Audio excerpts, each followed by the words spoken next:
देखिए, जितना काम आप करिएगा उतना एनर्जी आपको लगेगा। एकदम लॉजिकल बात है, डेली लाइफ में ऐसा होता है। अगर ऐसा नहीं हो रहा है आपके साथ तो ई ग्रह पे तो आप नहीं है। मंगल ग्रह से आप बिलोंग कर सकते हैं, मतलब एलियन वाली प्रजाति से हैं आप। लेकिन सच्चाई तो यही है कि जितना आदमी काम करता है उतना ही एनर्जी वो क्या करता है, रिलीज करता है या यूज करता है। तो हम यहाँ कह सकते हैं कि एनर्जी का रिलेशन जो होगा, एनर्जी का रिलेशन वर्क के साथ कैसा होगा, डायरेक्टली प्रोपोर्शनल। डायरेक्टली प्रोपोर्शनल का मतलब आप मैथ्स में जाने होंगे कि यदि एनर्जी किसी के पास ज्यादा है, एनर्जी अगर किसी के पास ज्यादा है तो वो काम करेगा ज्यादा, और जिसके पास एनर्जी रहेगा कम वो काम करेगा कम। ठीक, ज्यादा एनर्जी वाला आदमी ज्यादा बड़ा काम करता है। जैसे शादी में देखे होंगे कि जो बलशाली होता है उसको चावल चलाने के लिए दे दिया जाता है या सब्जी चलाने के लिए बड़ा सा बाल्टी में, है ना। कमजोर वाला आदमी को रतवा मिल जाता है। वो अलग बात है कि मजबूत आदमी भी आलसी अगर हो तो वो रतवा चलाने को प्रीफर करता है। लेकिन यहाँ पर एनर्जी का रिलेशन वर्क के साथ कैसा होगा बतलाइए, डायरेक्टली होगा। ठीक है, इसको देखने से क्या पता चल रहा है कि जितना ज्यादा अगर एनर्जी है उतना वो ज्यादा काम करेगा। तो इससे डिफिनीशन बन सकता है क्या कि एनर्जी क्या है, ability to do a work, किसी काम को करने की क्षमता, है ना। जितना ज्यादा एनर्जी उतना ज्यादा वर्क। तो ये हुआ ना, यह ना बात ही बोल रहा है कि कितना कार्य हम करेंगे ये डिसाइड कौन करेगा कि कितना हमारे अंदर क्या है, एनर्जी है। तो it is called ability to do a work. ये बात हो गई।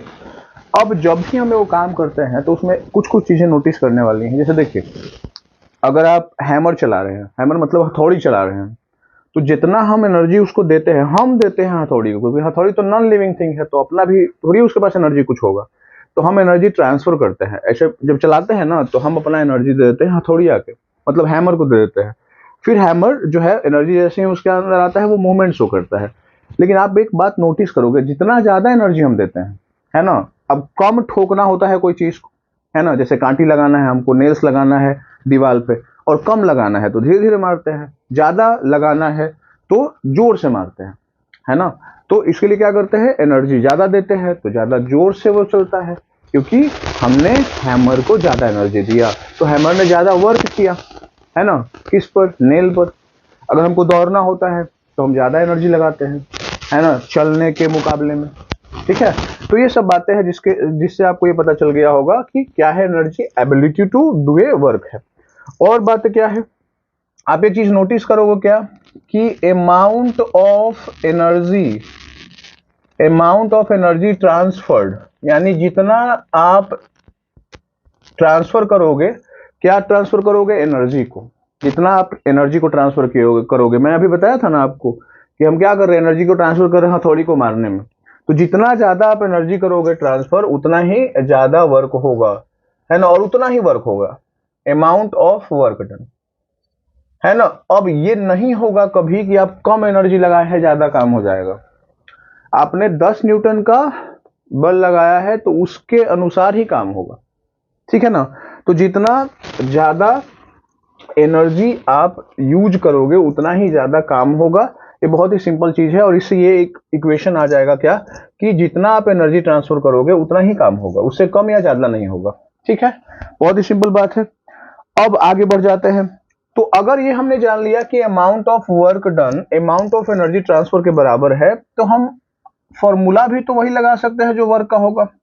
तो फॉर्मूला ऑफ एनर्जी जो होगा वो किसके बराबर हो जाएगा, फॉर्मूला ऑफ क्या, फॉर्मूला ऑफ क्या, वर्क डन के, है ना। यानी वर्क डन का सारा फॉर्मूला किसके बराबर होगा, एनर्जी के फॉर्मूला के बराबर हो जाएगा। तो एनर्जी का अपना कोई फॉर्मूला नहीं, है ना, एनर्जी का कोई अपना फॉर्मूला नहीं।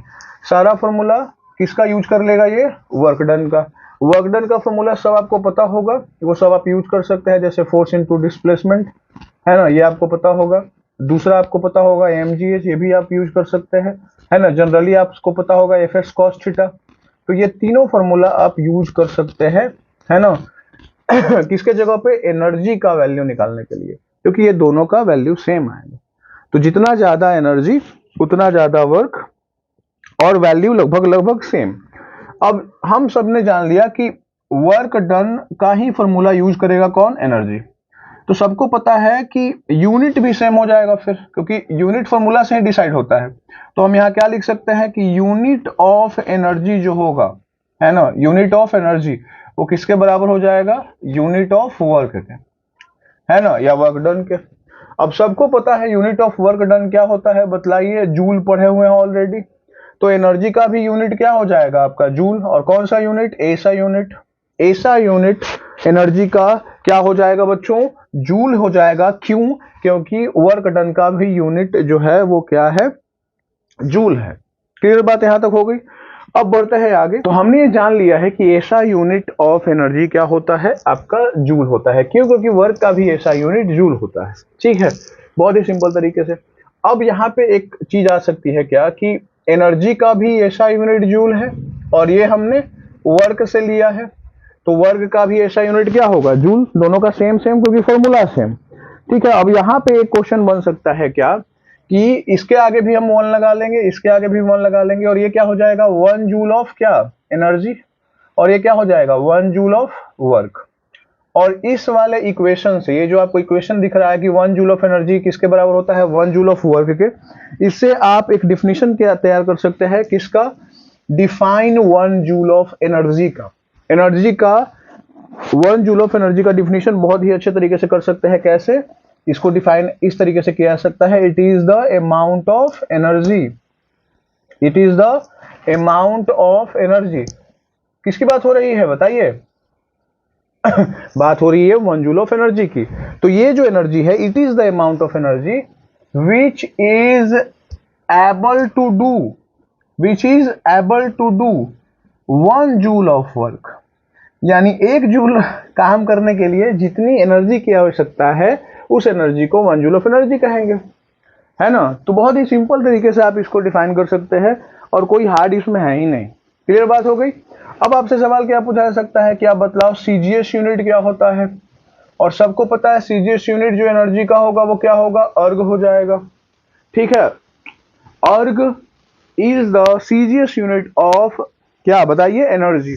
और इसमें सवाल बन जाता है क्या, कि 1 जूल बराबर कितना अर्ग होगा, बतलाइए, 1 जूल में कितना अर्ग होगा।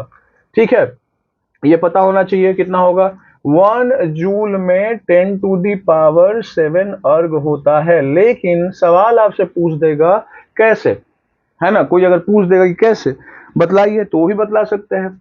तो इसको करने के लिए आपको थोड़ा सा पहले जाना पड़ेगा वर्क के पास। वर्क का फॉर्मूला क्या होता है, बतलाइए, फोर्स इनटू डिस्प्लेसमेंट। वर्क का यूनिट जूल, फोर्स का यूनिट न्यूटन, डिस्प्लेसमेंट का यूनिट क्या, मीटर। वर्क का यूनिट जूल, फोर्स का न्यूटन, डिस्प्लेसमेंट का मीटर। हमको चाहिए सीजीएस, तो हम न्यूटन को सीजीएस में बदलेंगे। तो 1 न्यूटन में कितना डाइन होता है, 10 टू दी पावर 5 डाइन, क्योंकि डाइन सीजीएस यूनिट होता है फोर्स का।